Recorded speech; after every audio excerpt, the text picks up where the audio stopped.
अंबिकापुर हसदेव अरण्य में coal block के विरोध में बीज मंत्री टीएस सिंहदेव ने स्वदेश न्यूज से खास बातचीत की और कहा कि जन भावनाओं को ध्यान में रखते हुए परसा कोल ब्लॉक केते एक्सटेंशन और पेंडर रखी कोल ब्लॉक से कोयला उत्खनन की अनुमति नहीं देने की सहमति सीएम बघेल ने दे दी है। ग्रामीणों की मेहनत रंग लाई। हसदेव को लेकर जो आंदोलनकारी लगातार आंदोलन कर रहे थे और कोल माइल्स बंद करने की बात कर रहे थे, इसको लेकर सरकार ने बीज का फैसला लिया है। आंदोलनकारियों के साथ लगातार प्रदेश के स्वास्थ्य मंत्री खड़े थे, उनके साथ नजर आए। उन्हीं से हम चर्चा करते हैं कि आखिर सरकार और उनके बीच क्या बातचीत हुई। आखिरकार ग्रामीणों की जीत हुई है और किन किन जो है कोल माइंस को बंद करने का निर्णय लिया गया है। इसमें परसा कोल माइंस और केते एक्सटेंशन 15 नंबर और 17 नंबर दिया गया है कोल माइन का।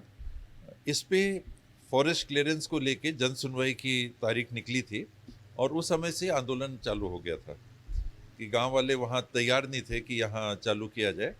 और उस आंदोलन के चलते जो चालू माइन थी 16 नंबर की जो चालू माइन थी परसा ईस्ट और केते बासेन के नाम से, जिसके अंतर्गत 1 ग्राम केते को पूर्णतः विस्थापित किया जा चुका है और बाकी काम चल रहा था और आगे उसमें काम जब बढ़ना था तो ये 2 नए फॉरेस्ट क्लियरेंस की बात जब सामने आई और आंदोलन आया तो वहाँ भी काम रुक गया। अच्छा, तो अभी कितने माइल्स जो हैं बंद हुए हैं? अभी तो जो चल रही थी माइन 16 नंबर माइन, जिसको हम लोग केते परसा ईस्ट और केते बासेन के नाम से, उसका नाम ही PEKB पड़ गया है। PEKB की जो माइन थी वहाँ 91 लोग हैं ग्रामीण जिनका मुआवजा मिलना था। 30 से ज़्यादा लोगों ने मुआवजा ले भी लिया और बाकी लोगों के मुआवजा के प्रकरण लंबित थे और वहाँ तक खदान पहुँची नहीं थी, वरना मंजूरी इसकी पहले ही हो चुकी थी। पर जब 2 फॉरेस्ट क्लियरेंस की नई बात आई सामने तो सारे गांव वाले आंदोलित हो गए और NGOs और बाहर से भी लोग आने लगे और उनको साथ देने लगे। उनकी बात में बात मिला के बात बढ़ गई आगे और लंबे समय से चल रहे इस प्रोटेस्ट में वो सारा काम रुक गया। अच्छा, आपने कहा कि सीएम से बातचीत हुई, क्या लिखित कोई बातचीत हुई है आपकी? लिखित तो अलग मैंने जानकारी उनको पहले दी थी, वो व्यक्तिगत पत्राचार मानना चाहिए।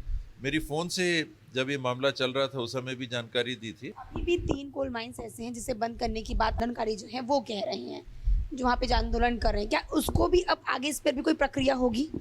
मैं आंदोलनकारियों के साथ नहीं हूँ, मेरा स्पष्ट है। और जो आंदोलन से जुड़े हैं साथी, उनसे भी मैंने हर बार एक ही चीज़ कही कि देखिए पर्यावरण के मुद्दे को लेके कि पेड़ कटेगा कि नहीं कटेगा, कोयला निकलेगा कि नहीं निकलेगा, इससे पावर प्लांट चलेंगे कि नहीं चलेंगे, सीमेंट प्लांट चलेंगे कि नहीं चलेंगे, मैं इस पक्ष का व्यक्ति नहीं हूँ, मैं उसका सदस्य नहीं हूँ।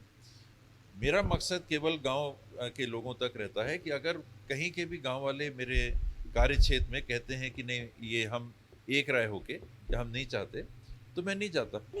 ये निर्णय जो बहुत जल्दी हो जाना था, आते आते आपने देर कर दी, सामने चुनाव है इसलिए निर्णय लिया गया है। चुनाव तो बहुत दूर है, कौन लड़ेगा क्या होगा ये तो बहुत दूर है, इससे चुनाव का लेना देना नहीं है। क्योंकि जिनकी नौकरी गई वो मेरे पास आए थे तो मैं फिर वहाँ गया, मैं अपने से नहीं जाता कभी भी। बिल्कुल, लगातार जो है आंदोलनकारी प्रदर्शन कर रहे थे हसदेव अब बचाने को लेकर। आखिरकार उनकी जीत हुई है और सरकार ने बेहतर पहल करते हुए 2 कोल माइंस को संचालन करने का जो बात कही थी उस संचालन पर रोक लगा दी है।